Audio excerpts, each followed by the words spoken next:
Hello friends, welcome back to my channel. As हम कर रहे थे कि हम शॉर्ट वे में अपने +1 और +2 मतलब वो सिलेबस जो जनरली सभी एंट्रेंस एग्ज़ाम्स में आता है हमारे फिज़िक्स का, उसको हम पढ़ रहे हैं। ये हमारा पीजीटी फिज़िक्स का है। यहाँ पर हमने +2 के टॉपिक्स कंप्लीट किए थे फर्स्ट वीडियो में। This is the second video. यहाँ हम क्या करेंगे, +1 के टॉपिक्स भी करेंगे और कुछ टॉपिक्स जो आते हैं मतलब based on physics BSc and MSc, मतलब जो नेट के सिलेबस में कुछ टॉपिक्स होते हैं और वहाँ से क्वेश्चंस आते हैं, वो भी टॉपिक करेंगे लास्ट तक। तो इस वीडियो को कंप्लीट देखिएगा। आपका 1-1.5 घंटे में आपका पूरी के पूरे टॉपिक्स रिवाइज हो जाएंगे। And these are those 2 videos कि अगर आप एक बार कॉन्टीन्यूसली पेपर से पहले देख जाएंगे तो आप कोई भी फॉर्मूला स्किप नहीं करेंगे। एटलीस्ट फॉर्मूला बेस्ड क्वेश्चंस तो आपके एकदम टिप्स पे हो जाएंगे। So let's start the video. हम +1 के फर्स्ट चैप्टर से स्टार्ट करते हैं, unit and dimensions. And please यहाँ पर मैंने सब कुछ ऐड नहीं किया है। ऑब्वियसली एक शॉर्ट वीडियो में सब कुछ ऐड नहीं हो सकता, but I try to add maximum things here. और यहाँ पर मैक्सिमम फॉर्मूलाज है, 90% आपको यहाँ से रिवाइज हो जाएगा। स्टिल कुछ मिस होता है, मैं आपको बोल दूंगी कि वो सेपरेटली पढ़ लो, या फिर आपको लगे कि रह गया तो प्लीज़ पढ़ लेना, ठीक है। एज यू नो कि physics is such a wide topic कि आप उसे 1-1.5 घंटे में तो कंप्लीट कर भी नहीं सकते। तो it is just a oral revision of the formulas and the short points जो की पॉइंट्स है आपके पेपर में आ सकते हैं। So let's start with the basics, units and dimensions. Unit और डायमेंशंस क्या होती हैं? हमारे पास कुछ फंडामेंटल क्वांटिटीज़ होती हैं। वो क्या होती है? लेंथ, मास और time. There are 7 physical fundamental quantities, मतलब कि उनसे ही मिलके हर एक क्वांटिटी बनेगी। फिजिकल क्वांटिटी क्या होती है? फिजिकल क्वांटिटी किसी भी चीज़ को रिप्रेजेंट, मेज़र करने का तरीका होता है। उसके 2 पॉइंट्स होते हैं, न्यूमेरिकल वैल्यू और यूनिट। यूनिट्स बहुत सारी हो सकती हैं। सपोज इस तरह रिप्रेजेंट करते हैं हम न्यूमेरिकल वैल्यू एंड यूनिट। किसी भी एक चीज़ की न्यूमेरिकल वैल्यू और यूनिट को अगर हम चेंज करते हैं तो वो दूसरे सिस्टम में जाके सेम हो सकती है, इक्वल हो सकती है। Suppose 1 metre is in SI। 1 is numerical value and metre is हमारी यूनिट। ये SI में होगी, इज इक्वल टू 100 सेंटीमीटर, सबको पता ही होता है। देयर 100 इज द N2 यानी numerical value of centimetre, and centimetre is in CGS। तो 2 सिस्टम्स को हम इक्वेट कर सकते हैं। Next, coming to the points, here are some important physical quantities जिनकी आपको डायमेंशंस पता होनी चाहिए। जनरली डायमेंशंस क्या होती हैं? जो हमारे पास 7 फिजिकल क्वांटिटी है, लेंथ, टाइम, मास, ये 3 एक साथ में करंट लगा लो। नॉर्मली इन 4 में एक टेम्परेचर की होती है, केल्विन। इसके अलावा मत लेना और बाकियों की यूज़ नहीं होती। इन 5 में जब भी हम किसी की भी क्वांटिटी को रिप्रेजेंट कर देते हैं इनकी फॉर्म में, उसको बोल देते हैं उसकी डायमेंशन। फॉर सपोज मोमेंटम है, एक की निकाल के दिखाती हूँ ताकि आपको सबका पता चले। मोमेंटम का फॉर्मूला क्या होता है? Mass into velocity. मास को क्या लिख सकते हैं? m की। मास क्या होता है? Mass is measured in KGs. तो मास की क्या आएगा? 1। वेलोसिटी क्या होती है? Distance by time. So velocity की क्या होगी? डिस्टेंस बाय टाइम या displacement by time. So displacement क्या होगी? लेंथ, L/T, दोनों की पावर से 1। यहाँ पर मोमेंटम क्या हो गया? m1 था, L1, T नीचे है तो T -1। तो देखो यहाँ पर यही है इसकी डायमेंशन। तो आप किसी की भी डायमेंशन उसके फॉर्मूला से निकाल सकते हो। Dimension is basically is the representation of any physical quantity in terms of fundamental quantities and with their powers.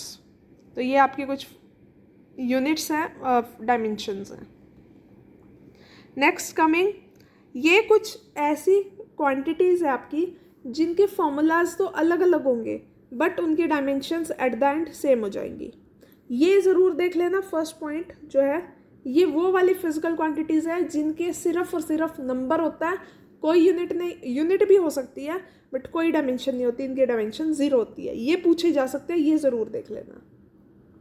जैसे मास और इनर्शिया है, उनकी डायमेंशन सेम होगी। मोमेंटम और इम्पल्स है, उनकी डायमेंशन सेम होगी। थ्रस्ट, फोर्स, वेट, टेंशन, ये सारी फोर्स है, तो सबकी डायमेंशंस फोर्स वाली होंगी। इसी तरह बहुत सारी हैं यहाँ पे, देखते रहना, ठीक है। फर्स्ट वाली ज़रूर कर लेना, चाहो तो स्क्रीनशॉट ले सकते हो इसका। नेक्स्ट आता है वेक्टर्स। अब हमने स्केलर्स और वेक्टर्स पढ़े हैं। स्केलर और वेक्टर हमने 9th क्लास में पढ़े हैं, तो उनकी रिवीजन की नीड नहीं है। वेक्टर्स के यहाँ सिर्फ फॉर्मूला बताऊंगी मैं। स्केलर वो क्वांटिटी होती है जिसको सिर्फ मैग्नीट्यूड की नीड होती है, बट वेक्टर वो क्वांटिटी होती है जिसको मैग्नीट्यूड के साथ साथ डायरेक्शन भी चाहिए। सपोज फोर्स है, आप ये तो बता सकते हो 5 न्यूटन फोर्स लगी है, पर जब तक आप ये नहीं बताओगे किस डायरेक्शन में 5 न्यूटन फोर्स लगी है, उस फोर्स का बताना अधूरा है। आपको उसे कंप्लीट करने के लिए उसकी डायरेक्शन भी देनी पड़ेगी। आप किसी को कहोगे चलो, उसको क्या पता कहाँ चलना है, उसको बताना चलेगा ना, नॉर्थ साइड कितना चलो, साउथ साइड कितना चलो। तो वो डायरेक्शंस देना कुछ के साथ बहुत इंपॉर्टेंट होता है। वेक्टर्स को रिप्रेजेंट करते हैं विद एरो हेड।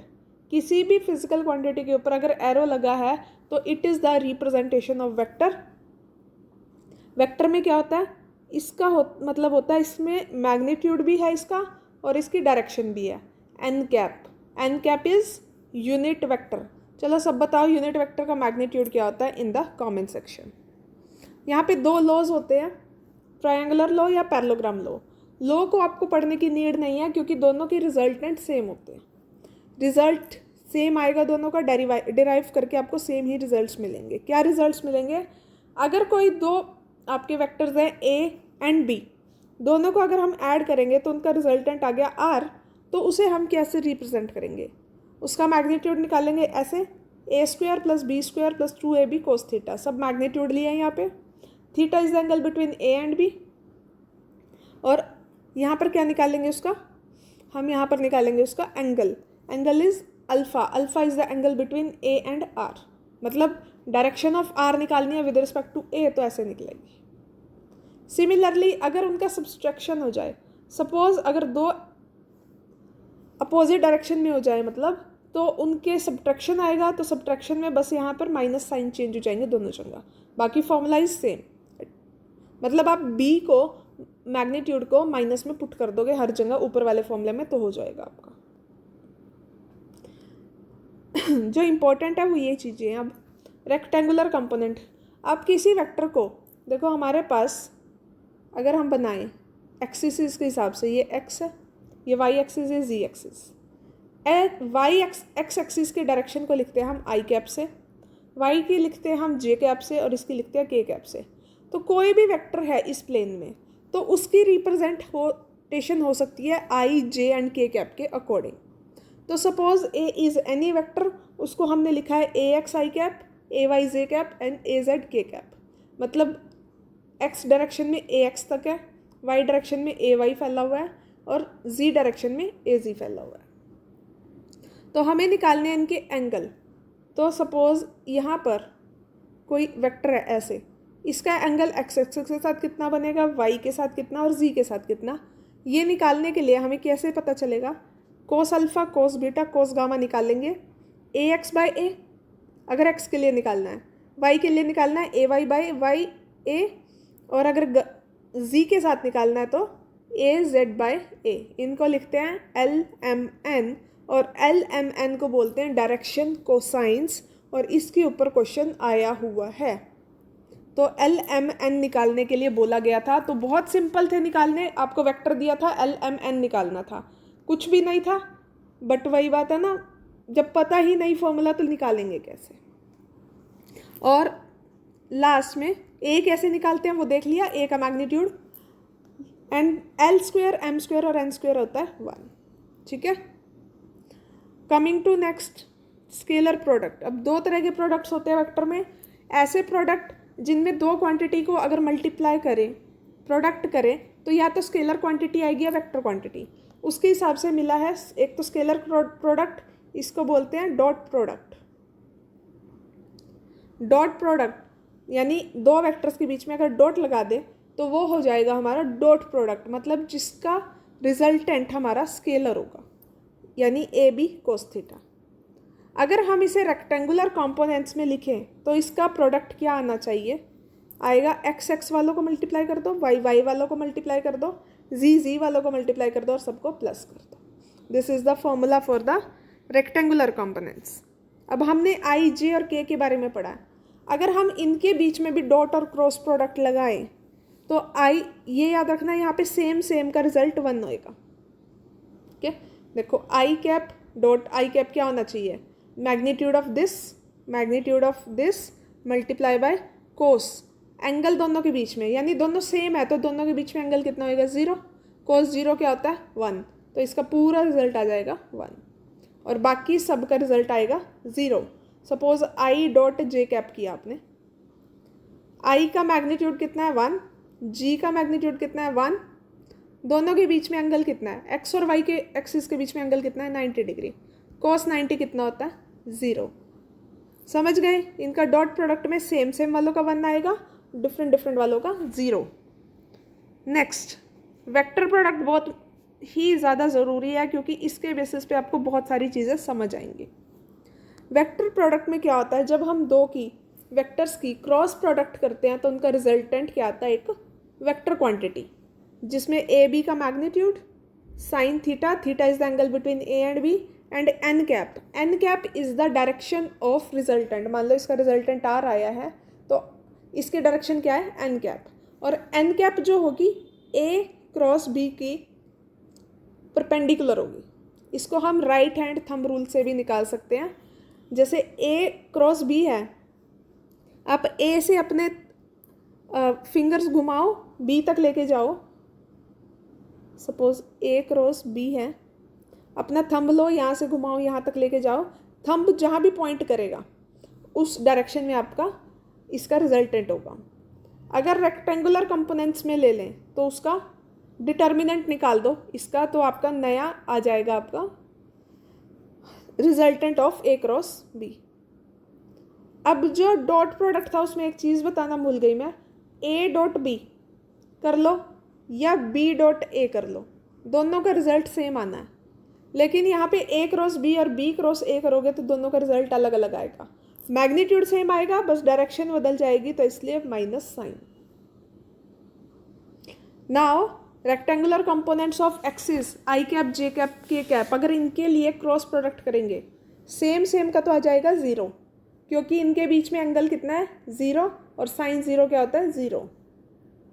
लेकिन अगर ये वाली चीज़ इंपॉर्टेंट है, अब ये याद भी रखनी बहुत ज़रूरी होती है, लोग माइनस प्लस में कंफ्यूज ऐसे होते हैं ना, इसको याद करवा देती हूँ मैं, 1 सेकंड लगेगी और ज़िंदगी भर नहीं भूलोगे इसे।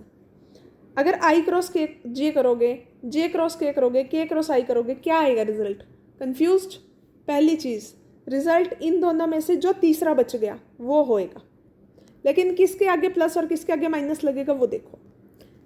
ऐसे लिख लो आई जे और के को, आई जे के तीनों को लाइन में लिख लिया। इसके बाद अगर ये क्लॉकवाइज घूम रहे हैं, मतलब आई इंटू जे आ रहा है, तो फिर अगला इसका क्या है के, तो पॉजिटिव रहेगा। जे इंटू के, जे क्रॉस के, इससे अगला है आई, तो रिजल्ट आ जाएगा पॉजिटिव। अगर क्लॉकवाइज घूम रहे हैं, अगर के क्रॉस आई आ गया अगर, तो रिजल्ट आ जाएगा अगला इससे तीसरा जे कैप। अभी तक तो ऐसे ही घूम रहे हैं ना, ठीक है। अब अगर मैं इनको उल्टा घुमा दूँ ऐसे एंटी क्लॉकवाइज, अगर मैं इनको एंटी क्लॉकवाइज घुमा दूँ यानी जे क्रॉस आई, उल्टा घूम रहे हैं तो माइनस साइन, आई क्रॉस के माइनस जे और जे क्रॉस के माइनस आई। तो ये लिख लेना, समझ लेना, अगर ऐसे घूमे तो पॉजिटिव, अगर उल्टा घूमे तो एंटी क्लॉकवाइज घूमे तो नेगेटिव आंसर। नेक्स्ट है काइनेमेटिक्स। काइनेमेटिक्स में कुछ भी नहीं है +1 में, सिर्फ 3 इक्वेशंस हैं, उन्हीं के अकॉर्डिंग क्वेश्चंस होते हैं। तो ये तीनों इक्वेशन ऑफ मोशंस आपको याद करनी ही है, होंगी ही सबको याद, ये तो नॉर्मली अप्लाई करनी आनी चाहिए बस। यहाँ पे जो क्वेश्चंस होते हैं ग्राफ के क्वेश्चन होते हैं, वेलोसिटी टाइम ग्राफ और डिस्प्लेसमेंट टाइम ग्राफ। मैंने सारे ग्राफ्स यहाँ बना दिए हैं। अगर यूनिफॉर्म मोशन है तो कैसा ग्राफ आएगा ST में और V में, सारे ग्राफ्स को यहाँ स्क्रीनशॉट ले लो एक बार। देन 3 ग्राफ ये और 3 ग्राफ ये इनका भी स्क्रीनशॉट ले लो। तो इन ग्राफ के बेसिस पे भी पूछ लिया जाता है कि which one is the correct graph. Simple question होगा, स्टिल आपको कंफ्यूज कर देगा। Next is projectile motion. Projectile motion के अगर आपको फॉर्मूला नहीं याद होंगे तो क्वेश्चन नहीं होगा, क्योंकि प्रोजेक्टाइल मोशन के जो क्वेश्चंस आते हैं बहुत ट्रिकी क्वेश्चन आते हैं, लेकिन आपको फॉर्मूला तुरंत होना चाहिए याद, तभी सॉल्व कर पाओगे उसे। सो यहाँ पर कोई प्रोजेक्टाइल प्रोजेक्ट किया गया है with velocity u, initial velocity u and at angle theta. तो हमें यहाँ निकालना time of flight. Time of flight मतलब कितनी देर में उसे इस पॉइंट से इस पॉइंट पर जाने में लगा, तो वो क्या होता है 2u sin theta by g। फिर आती है रेंज की, हॉरिजॉन्टल रेंज कितनी कवर की उसने, नीचे से कितना डिस्टेंस कवर किया, उसका फॉर्मूला है u² sin 2 theta by g। और मैक्सिमम हाइट कितनी ऊंचे उड़ा, ये वाली इसकी हाइट है मैक्सिमम, इसका निकालने का फॉर्मूला है u² sin² theta by 2g। Equation of trajectory ये होती है, लेकिन आपको ये याद ना भी करनी हो तो मत करना, इतना याद रखना कि ये एक पैराबोलिक इक्वेशन है।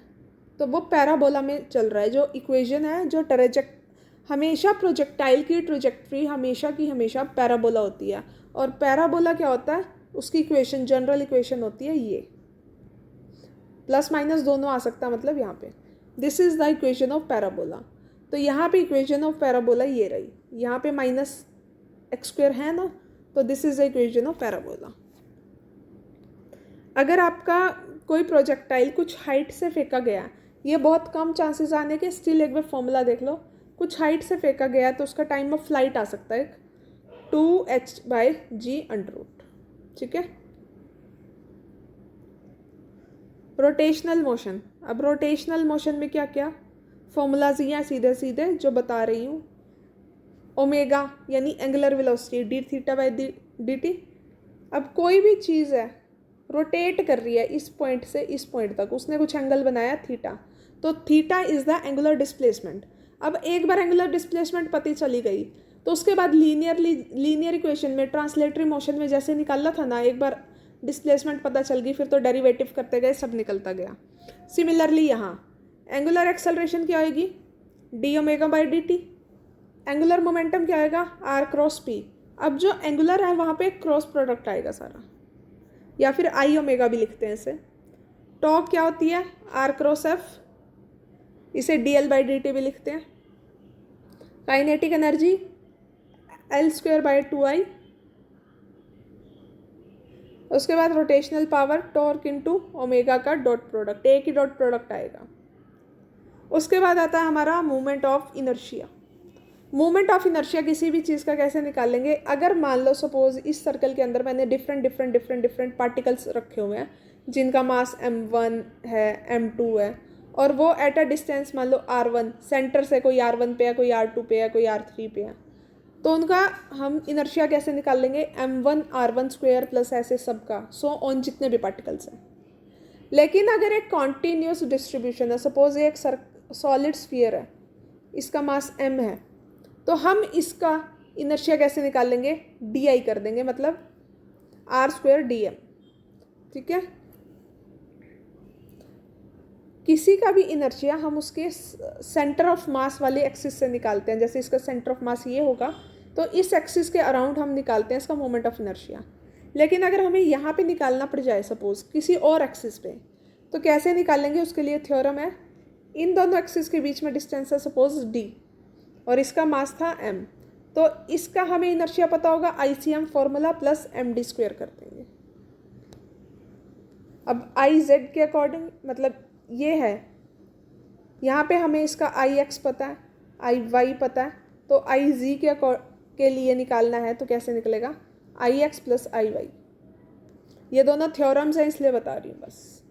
जो ये है मेन है, सेंटर ऑफ मास के आसपास मूवमेंट ऑफ इनर्शिया 2 या 3 चीज़ों का आता है रेगुलर एच में, वो याद कर लो फॉर्मूला। रोड का ml²/12, रिंग का mr², डिस्क का mr²/2, सिलेंडर का नहीं आता, नहीं भी करोगे तो चल जाएगा। सॉलिड स्फीयर का आता है 2/5 mr², ये बहुत आता है और इस बार भी पक्का आएगा, ये लिखवा के ले लो, ये याद करके जाना। और इसका एक्सिस का कैसे निकलेगा, 2/5 एम आर स्क्वेयर प्लस जितनी दूर पे भी इसकी एक्सिस है एम डी स्क्वेयर। नेक्स्ट है हमारा ग्रेविटेशन। ग्रेविटेशन में क्या है, ग्रेविटेशन में हम सबसे पढ़ेंगे कैप्लर्स लॉ। कैप्लर्स ने 3 लॉ दिए थे, उसमें सेकंड लॉ बहुत इंपॉर्टेंट था। सेकंड लॉ में उसने क्या बोला था कि जो हमारा टी स्क्वेयर है वो प्रोपोर्शनल होगा आर क्यूब के। इसके ऊपर भी क्वेश्चंस आते हैं, इसको याद करना है।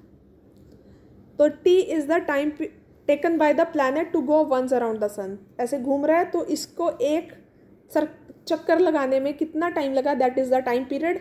And R is the, 2 axis है, R is the this one major axis, semi major axis को आर बोलते हैं। जो ये लॉ है किसके ऊपर बेस्ड है, law of conservation of angular momentum के ऊपर। एक बार क्वेश्चन आया था that second law is based on which law, which conservation of, तो उसमें बताना था कि कौन सा लॉ ऑफ कंजर्वेशन लग रहा है उसके ऊपर, तो एंगुलर मोमेंटम लग रहा है वहाँ। Angular momentum of our solar system is conserved, इसीलिए सब एक ही पोजीशन पे रह के घूमते हैं और एक दूसरे से टकराते नहीं हैं। ये प्लैनेट्स के लिए लगा था हमारा सोलर सिस्टम के लिए। तो यहाँ से हमारी ग्रेविटी के बारे में पता चला कि उनके बीच में कुछ ग्रेविटेशनल फोर्स है जिसकी वजह से उनका एंगुलर मोमेंटम कंजर्व है। उसके बाद हम बात करते हैं ग्रेविटेशनल फोर्स। ग्रेविटेशनल फोर्स क्या होता है, आपने कूलम्स फोर्स पढ़ी। कूलम्स फोर्स में क्या था, 2 चार्ज के बीच में जो फोर्स थी। ग्रेविटेशनल फोर्स एनी 2 पार्टिकल्स के बीच में, कोई भी 2 पार्टिकल जिनका मास है, suppose this is the particle of mass m1, this is of mass m2, दोनों के बीच में जो डिस्टेंस है दैट इज r। तो इन दोनों के बीच में ग्रेविटेशनल फोर्स होगी F is equal to G m1 m2 by R square. g is the gravitational constant, इसकी डायमेंशंस होती है ये। उसके बाद देखो यहाँ पर ग्रेविटेशनल फोर्स के बारे में 1-2 चीज़ और देखो। ग्रेविटेशनल फोर्स है जो वो इनवर्स स्क्वायर लॉ फॉलो करती है, जिसके भी नीचे फोर्स के नीचे आर स्क्वायर आ गया वो force inverse square force law follow करेगी। अगर वो इनवर्स स्क्वायर लॉ फॉलो कर रही है तो इसका मतलब वो एक सेंट्रल फोर्स है। ठीक है, बहुत बार क्वेश्चन ही ये नॉर्मल क्वेश्चन पूछ लेते हैं, which of one of this is the central force. ठीक है, अब यहाँ पे जैसे आपके पास ऑप्शन दे देंगे ग्रेविटेशनल फोर्स, कूलम्स फोर्स। ठीक है, दोनों फोर्स क्या है, दोनों की दोनों फोर्स सेंट्रल फोर्स है, इनवर्स स्क्वायर लॉ फॉलो करती हैं। ठीक है, एक सपोज कोई और ऑप्शन दे दें तो मतलब आपको बताना पड़ेगा कि which one is inverse square law follow कर रही है या सेंट्रल फोर्स है। उसके बाद आती है acceleration due to gravity. Acceleration due to gravity कैसे निकली सबको पता है, F is equal to mgb होता है, जो इसके इक्वल पुट कर दिया m1 m2 bye are square. m1 से m1 कट गया तो हमारी g की वैल्यू आ गई। m is the mass of the planet and r is the radius of the planet, जिसके बारे में भी g निकालोगे आप। अर्थ की g कितनी है 9.8 मीटर पर सेकेंड स्क्वायर। मून की जो ग्रेविटी है वो 1/6 है, तो दैट इज़ 1.625। मैंने रिसेंटली एक क्वेश्चन पूछा था, what is the mass of a human on, suppose the mass of the human on earth is 40 kg, what is the mass of the human on moon. तो याद रखना मास कहीं भी change नहीं होगा। अगर मैं उसकी जगह वेट डालती तो वेट 1/6 हो जाता, because formula of weight is m into G, और g चेंज होएगा, m चेंज नहीं होएगा कहीं भी। नाउ वैल्यू ऑफ g, अब value of g differs with height and depth. हम धरती के सरफेस पे हैं तो हमारी वैल्यू g है, कितना नीचे और कितना ऊपर जाएंगे उसके अकॉर्डिंग g की वैल्यू बदलेगी। कैसे, अगर हम सपोज हाइट h पे जाएंगे तो g डैश क्या जाएगा, gm बाय आर स्क्वायर था, r प्लस एच स्क्वायर। इसको जब पूरी इक्वेशन को सॉल्व किया गया तो हमारे पास ये आ गया। तो ये याद रखना, ये याद नहीं रखना, ये फॉर्मूला याद कर लो, 1 - 2h बाई आर। तो डिक्रीज कितनी हुई वैल्यू, याद रखना मैक्सिमम वैल्यू जी की सरफेस पे होगी, नीचे जाओ या ऊपर जाओ जी की वैल्यू डिक्रीज होती जाती है। कितनी डिक्रीज होएगी, परसेंटेज डिक्रीज का क्वेश्चन आता है, कितनी डेप्थ और कितनी हाइट पे जाओगे आपका परसेंटेज डिक्रीज आएगा, G original value minus G dash by G. किसी का भी परसेंटेज निकालने का एक फॉर्मूला बताती हूँ, किसी का भी मोमेंटम, एनर्जी कि कितना चेंज हुआ। चेंज क्या निकालना है, तो ओरिजिनल माइनस जो आपने अभी कैलकुलेट किया divided by original multiply by 100। किसी भी चीज़ की परसेंटेज निकल जाएगी आपकी, ठीक है। तो ये क्या होता है 2h/r इंटू 100। ये इसका फॉर्मूला आ गया, ये याद रखना है। अगर डेप्थ पे होएगा, नीचे जाएगा धरती के अंदर, तो वैल्यू ऑफ जी कैसे चेंज होगी, ऐसे। और परसेंटेज डिक्रीज क्या आएगा, this. How the value of G changes, जब जीरो पे था, मतलब बिल्कुल सेंटर पे था, तो वेट कितना, मतलब जी की वैल्यू क्या होगी, जीरो। एक क्वेश्चन होता है कि what is the weight of a human on at the centre of the earth which is zero, क्योंकि जी जीरो हो जाएगी वहाँ। जैसे जैसे ऊपर जाएगा तो बढ़ेगा, जैसे ही सरफेस पे पहुंचा कुछ मैक्सिमम गया, फिर उसके बाद कुछ हाइट पे गया तो ऐसे चेंज होगी। तो ये चीज़ याद रखना। जी की वैल्यू चेंज होती है due to rotation of earth. कैसे, उसका फॉर्मूला है ये। सिर्फ फॉर्मूला याद करना है, कहाँ से आया क्यों आया पता नहीं, पर इतनी चीज़ याद रखनी है कि the value of G is maximum on the surface of earth. उसके बाद कहीं भी आए जाएँ, कहीं भी कुछ भी हो, उसके बाद हमारी जी की वैल्यू डिक्रीज ही होगी, तो माइनस ही रहेगा यहाँ। R0 omega square cos square lambda. ये लैम्डा जो है ये इक्वेटर और पोल पे अलग अलग होता है। इक्वेटर पे ये लैम्डा 0 होता है और पोल्स पे ये लैम्डा 90 डिग्री हो जाता है। तो इसके अकॉर्डिंग हमारा जी की वैल्यू इतनी आ जाएगी ऑन इक्वेटर, इतनी आ जाएगी ऑन पोल्स, यानी पोल्स पे वैल्यू हमेशा जी रहेगी। तो maximum value of G is on poles.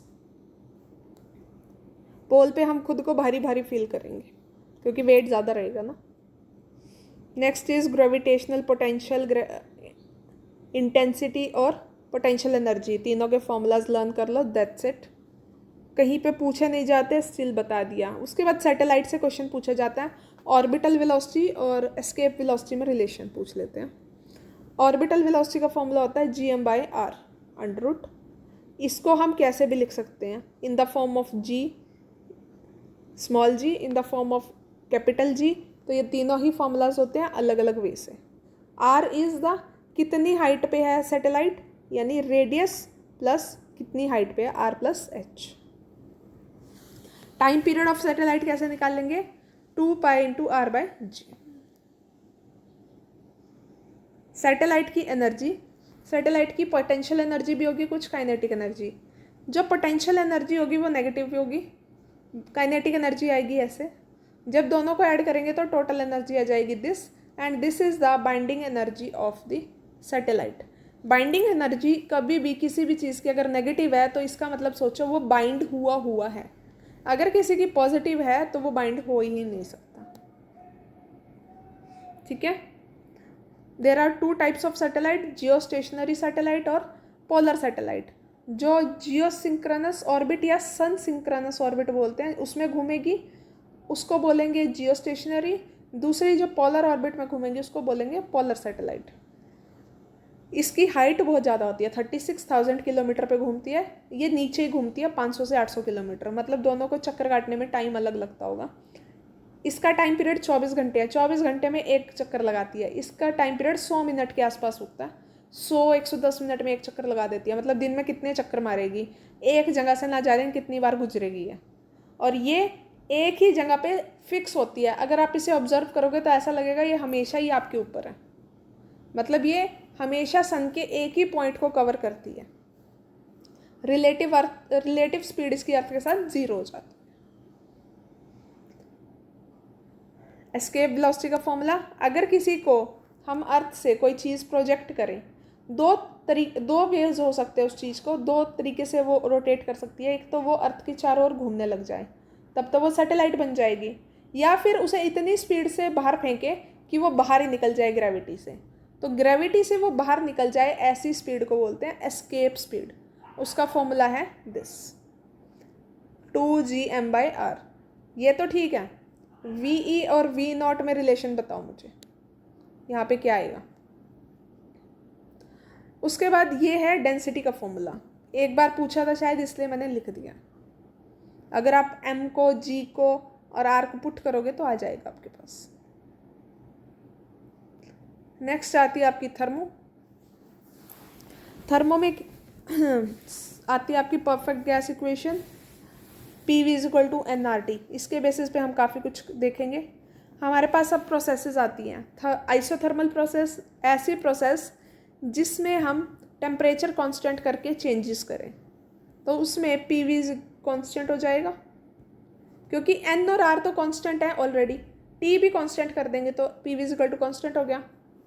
उसके बाद आती है एडियाबैटिक प्रोसेस। एडियाबैटिक प्रोसेस में क्या होता है, एक सडन चेंज होएगा, जैसे कोई ब्लास्ट हो गया, टायर बस्ट हो गया, ऐसे वाली जो अगर आपका ऐसे वाले फिनोमिना आए ना पेपर में तो उनके ऊपर एडियाबैटिक लगानी है। कोई आपको ये नहीं बताएगा पेपर में कि कौन सी प्रोसेस हो रही है यहाँ पे, वो ये बोल देंगे कि किसी सब्सटेंस के मॉलिक्यूल्स चेंज किए विदाउट चेंजिंग इट्स टेम्परेचर। तो कौन सी प्रोसेस है, आइसोथर्मल। खुद गैस करना कि कौन सी इक्वेशन लगा सकते हो। आपको ये बोल दें कि देयर इज़ ए सडन, जहाँ पे सडन वर्ड यूज़ कर दें ना कहीं तो वो एडियाबैटिक ही होगी कि there is a sudden burst in the tyre of the cycle, तो वहाँ पर क्या लगेगा, PV गामा = कांस्टेंट। अगर स्लोप्स आ जाते हैं, देखो इनके स्लोप ऑफ आइसोथर्मल और एडियाबैटिक निकालना हो तो PV के बीच में दोनों के स्लोप बनेंगे। अगर एक्सपेंशन और कंप्रेशन दोनों हो सकता है, एक्सपैंड भी हो सकते हैं सडनली, कॉम्प्रेस भी हो सकते हैं। अगर एक्सपेंशन हो तो इस तरह बनेंगे, हमारी जो आइसोथर्मल है उसका ग्राफ ऊपर रहेगा, एडियाबैटिक का नीचे। अगर कंप्रेशन हो तो एडियाबैटिक का ग्राफ ऊपर जाएगा, आइसोथर्मल का नीचे से जाएगा। Remember this. उसके बाद वर्क डन का फॉर्मूला फॉर एक्सपेंशन आते हैं, ये फॉर्मूला आइसोथर्मल और एडियाबैटिक के वर्क डन के, V2/V1, और प्रेशर में तो P1/P2। For adiabatic this is the equation, R = T2/T1/1 - gamma. ये बहुत आया है। फर्स्ट लॉ ऑफ थर्मोडायनेमिक्स क्या कहता है, dq = dU/dω. ये work done, this is internal energy, this is change in heat of the system. अगर ये आइसोथर्मल हो जाए तो फर्स्ट लॉ क्या कहता है, dq = dW हो जाएगा। क्यों, internal energy is the change in temperature. Temperature ही नहीं चेंज होगा तो इंटरनल एनर्जी चेंज नहीं होगी, तो यह आ जाएगा। एडियाबैटिक क्या कहता है, there is a sudden change. Sudden change में जो एनर्जी ऑफ द सिस्टम है यानी DQ है वो ज़ीरो रहेगी। एनर्जी में सडनली कोई चेंज नहीं होएगा, एनर्जी वहीं की वहीं रहेगी, सिस्टम में चेंज आ जाएगा। तो DU = -dW। अगर साइक्लिक प्रोसेस है तब भी इंटरनल एनर्जी नहीं चेंज होगी, ये आ जाएगा। स्पेसिफिक हीट्स, अच्छा आप में से कुछ बच्चों ने पूछा था कि स्पेसिफिक और हीट और लेटेंट हीट का एक टॉपिक करवा देना, वो लास्ट में है, बिल्कुल एंड में मैंने ऐड किया है। फिलहाल ये समझ लो CP/CV क्या होती है। CP क्या होती है, specific heat of any substance at constant volume.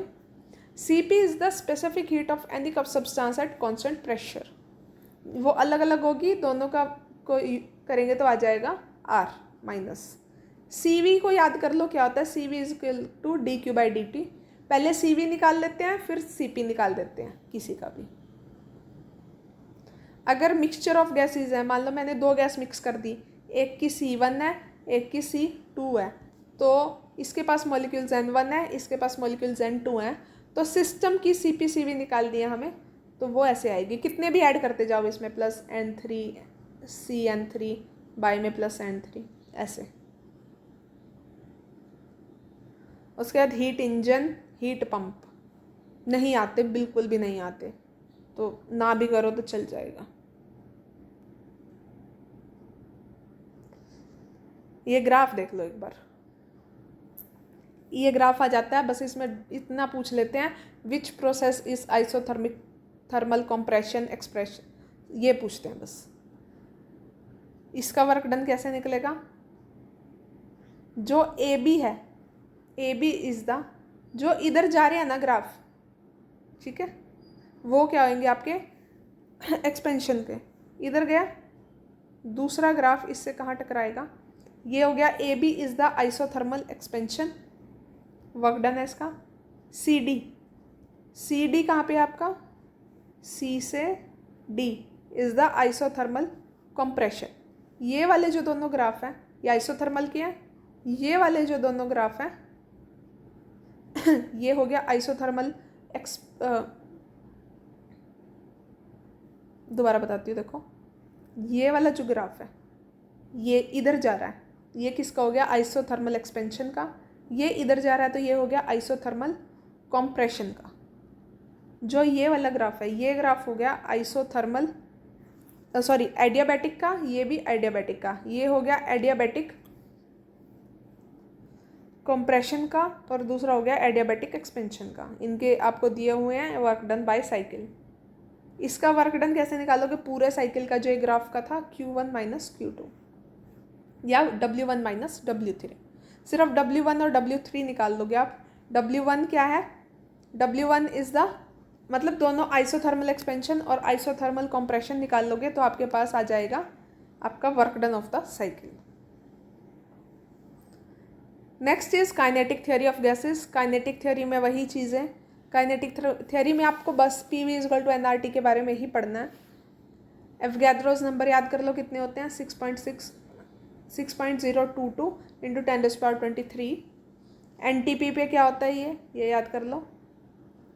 ये ग्राफ है, दिस सेज कि अगर हम किसी आइडियल गैस की टेम्परेचर बढ़ाते जाएं तो उसके ग्राफ पे क्या फ़र्क पड़ेगा। इनिशियली नॉर्मल पे उसका ग्राफ ऐसा होएगा, जैसे जैसे टेम्परेचर बढ़ेगा उसका ग्राफ सीधा होता जाएगा रियल गैस का, और आइडियल गैस का ये ग्राफ होता है ऐसे। तो जैसे जैसे हम किसी गैस का टेम्परेचर बढ़ाएंगे तो वो आइडियल गैस की तरफ बढ़ती जाएगी। ठीक है, ये क्वेश्चन एक बार आया है इसलिए मैंने ग्राफ निकाला ढूंढा करवाया है।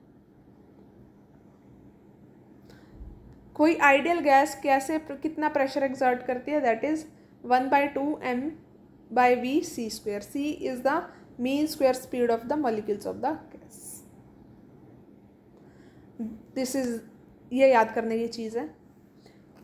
Average kinetic energy of translation पर मॉलिक्यूल कितनी होती है, 3/2 kBt।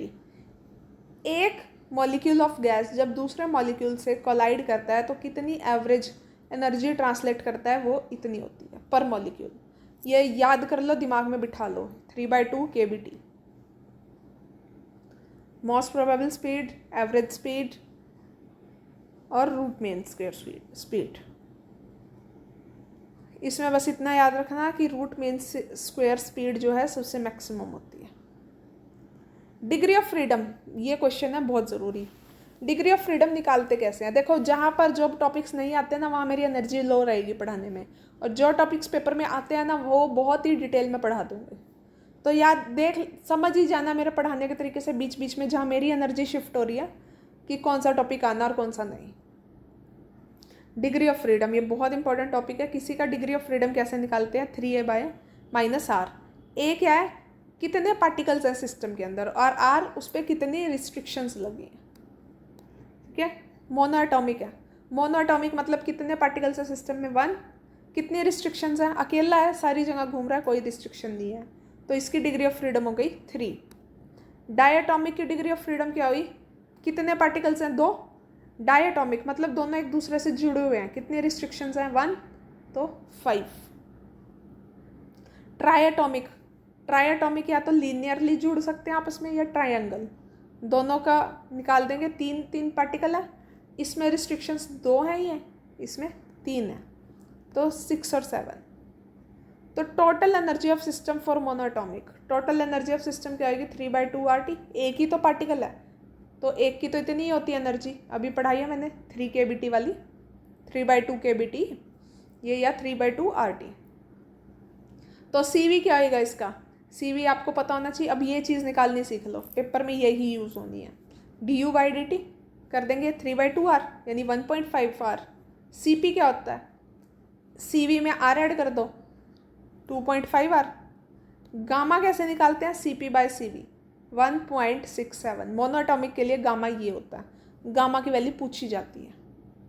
For diatomic similarly solve कर लो, गामा की वैल्यू आ जाएगी 1.4। फॉर ट्रायटॉमिक 2 वैल्यूज आ जाएंगी, दिस और दिस, लीनियर के लिए ये और ट्रायंगुलर के लिए ये 2। अब ये वाली टेबल ना रट के जाना, ठीक है। Non linear, linear, diatomic, monoatomic table में मैंने लिख दिया, स्क्रीनशॉट ले लो, खुद सॉल्व करके देखो। एक सॉल्व करके मैंने दिखा दिया है। तो इस गामा को क्या बोलते हैं? एटॉमिसिटी। आपको बोल देंगे कि आपको मोनो एटॉमिक की एटॉमिसिटी बताओ कितनी होती है, तो वो निकालनी आनी चाहिए। ऑसिलेशंस एंड वेव्स, अभी तो भाई काफ़ी टॉपिक्स पढ़े हैं, 10 पेजेस हो रहे हैं अभी, मतलब काफ़ी सारे टॉपिक्स हो रहे हैं, तो आराम से सुनते जाओ। हार्मोनिक ऑसिलेशंस, हार्मोनिक ऐसे ऐसे ऐसे ऐसे ऑसिलेशंस हो रही हैं, तो उसकी इक्वेशन क्या होती है? डिस्प्लेसमेंट इक्वेशन ये होती है A sine omega T. A is the displacement, omega is the angular frequency, T is the time. Omega कैसे निकाल लेंगे? 2π/t। कहीं पे भी निकल सकता है, किसी भी वेव का ओमेगा 2π/t निकलता है। इसमें अब पर्टिकुलरली एक SHM के बारे में ही पढ़ना है हमें। SHM की क्या होगी? इक्वेशन तो यही होगी, ठीक है। मैक्सिमम एम्पलीट्यूड निकालना है तो साइन थीटा या कोस थीटा को 1 रख दो, मैक्सिमम एम्पलीट्यूड आ जाएगा। वेलोसिटी इन SHM कैसे निकलेगी? v = √a² - y², ठीक है। आपके पास y है ना, y = a sine theta sine omega T, इसको dy/dt करके देख लेना, आपकी ये इक्वेशन आ जाएगी, ठीक है। एट मीन पोजीशन जो वेलोसिटी है वो मैक्सिमम रहेगी, एट एक्सट्रीम पोजीशन जो वेलोसिटी है वो 0 हो जाएगी। एक्सेलरेशन कैसे निकाल लेंगे? dv/dt करके, dv/dt कर देंगे तो एक्सेलरेशन का फॉर्मूला आ जाएगा ये -ω²y। मीन पोजीशन पे जो एक्सेलरेशन अभी 0 रहेगी क्योंकि वेलोसिटी भी 0 है, एक्सट्रीम पे मैक्सिमम रहेगी। अब इनको इतना ज़्यादा एक्सप्लेन नहीं कर सकती हूँ मैं, क्योंकि आप खुद ही सोचो कि इतना एक्सप्लेन करूँगी तो बहुत टाइम लग जाएगा इन वीडियोस में। आई वांट कि ये 1-1.5 घंटे के बीच की ही वीडियो बने, ताकि रिवाइज करने वाला पर्सन ऐसा हो कि वो जल्दी जल्दी सुन सके इसे।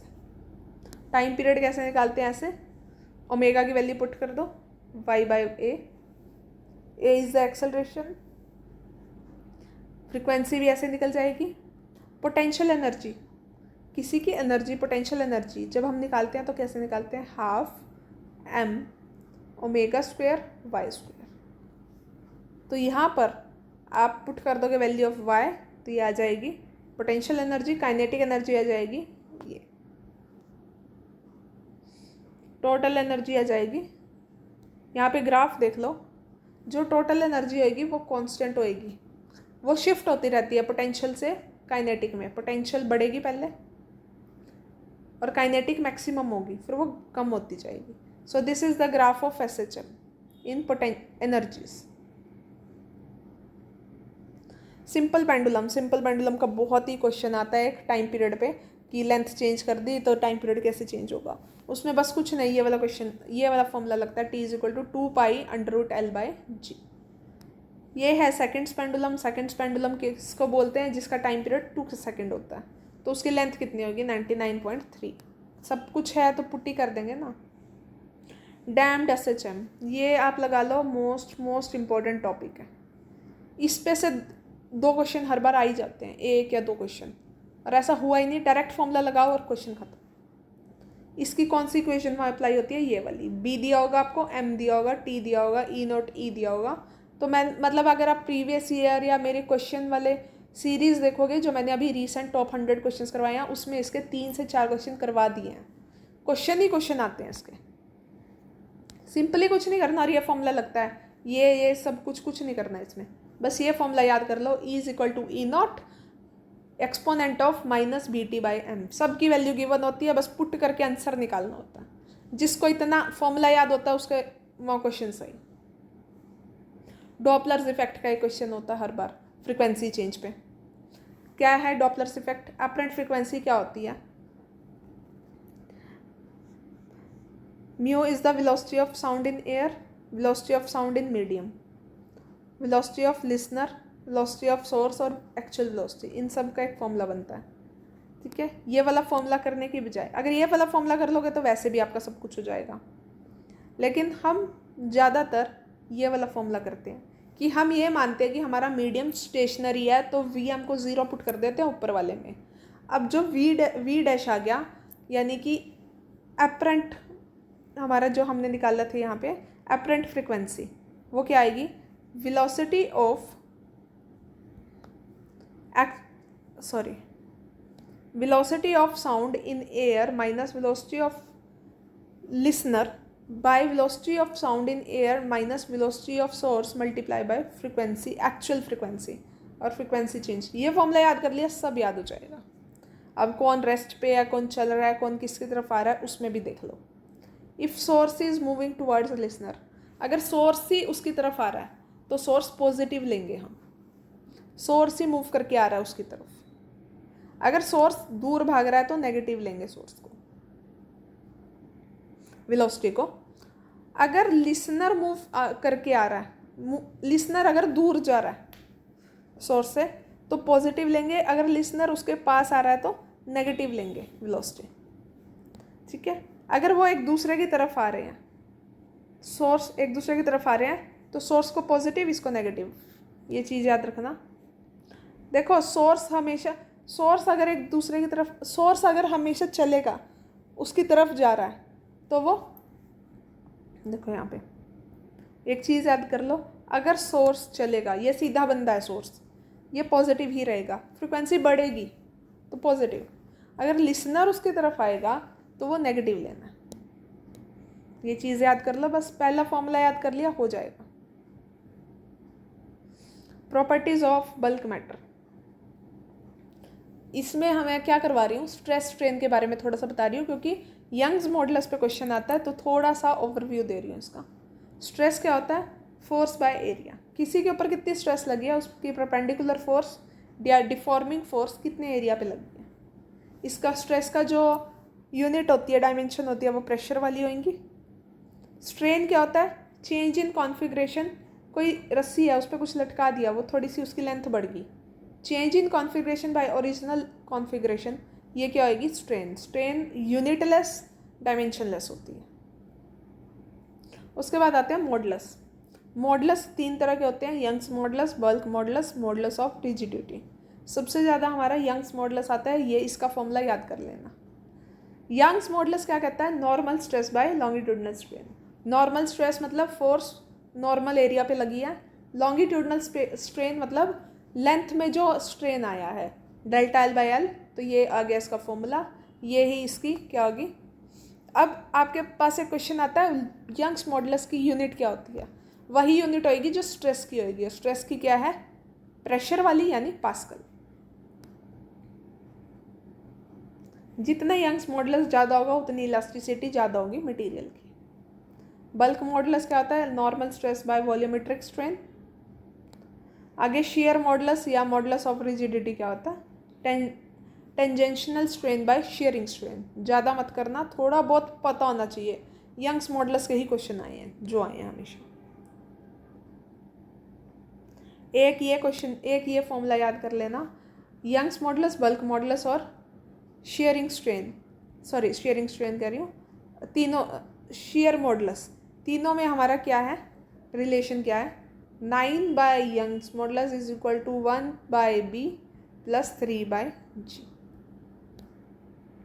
फ्लूइड्स बहुत बड़ा है, इसलिए फ्लूइड्स में आते 2 ही टॉपिक हैं, तो मैंने तीसरा टॉपिक इंक्लूड ही नहीं किया, 2 ही टॉपिक्स के बारे में बताऊंगी।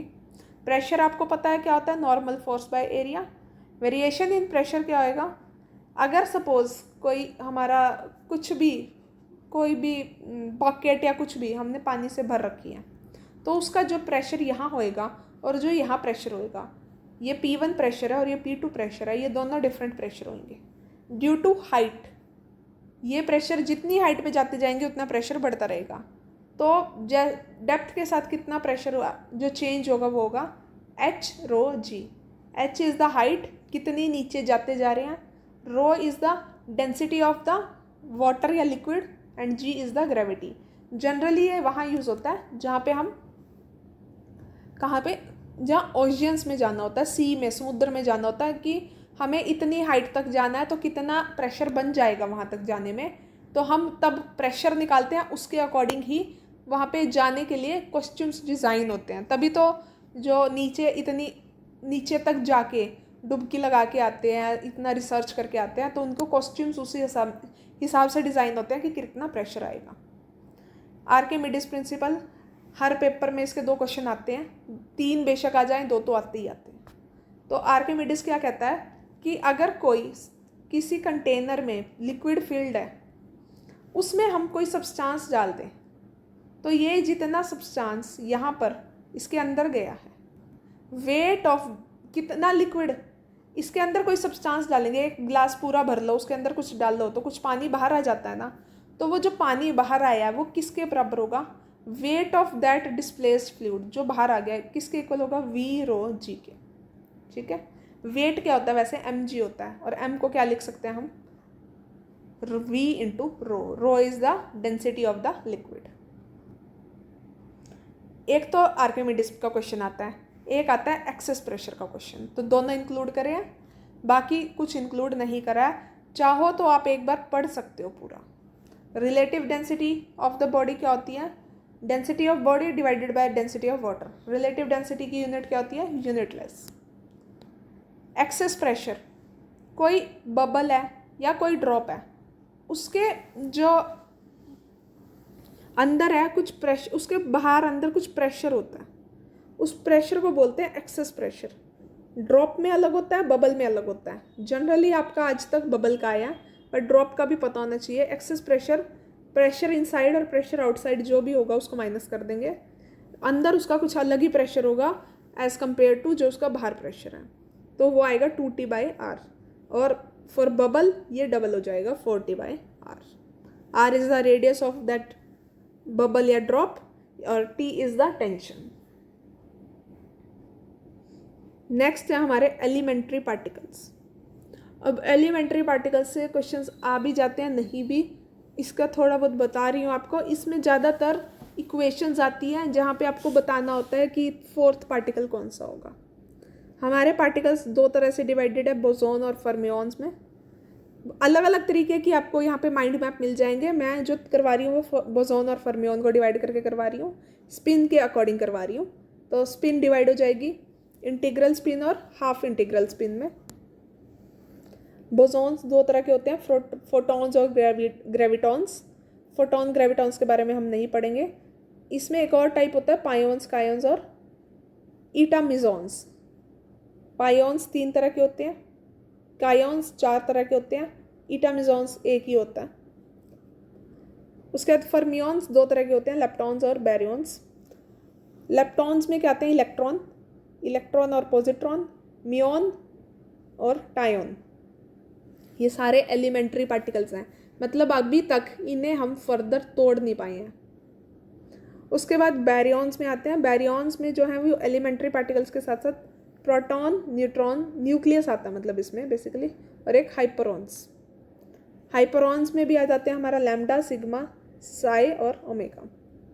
तो हम इनकी टेबल की बात करते हैं।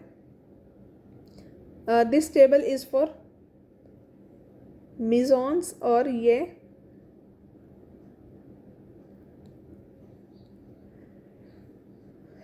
वाली जो टेबल है ये हमारी है फॉर हैप्रॉन्स, और बैरियॉन्स की टेबल है ये। ठीक है, बैरियॉन्स की टेबल ही याद करनी है main. Neutron, proton, lambda, sigma और साई, ओमेगा। इसका एक स्क्रीनशॉट ले लो, मैंने छोटा कर दिया इसको, फिर मैं इसको जूम करके थोड़ा पढ़ाती हूँ।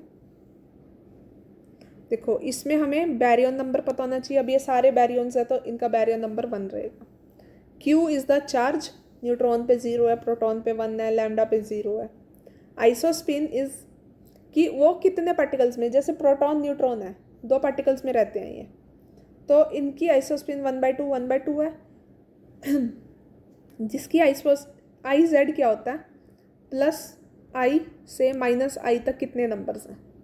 ठीक है, यहाँ पे कितने नंबर्स हैं, -1/2, 1/2।